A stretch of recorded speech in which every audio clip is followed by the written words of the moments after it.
Howdy, everybody. This is Steve, KM9G, and we are looking at a clarification on the update from the FCC. You can pause the screen over here and read this if you'd like. It's also been posted on the ARRL's Facebook website. But basically, what this boils down to is that there is a fee for new licenses, there is not a fee for administrative changes, and there's not a fee for upgrading. So if you are already a tech and you want to upgrade to general, no fee for that. If you're already a general and want to upgrade to extra, no fee for that. If you are not a license holder and you would like to get a new license, that's where the fee comes in.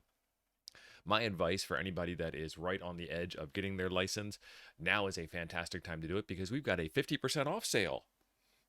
If you get your ham license before the April 19th due date, it is zero cost. And if you get your GMRS license after the April 19th due date, it is half price, $35. If you wait until afterwards, it is $35 each or $70, which is what it used to be to get the GMRS license alone. So there's a little bit of a strategy for you. You only have about 20 days to take advantage of that strategy.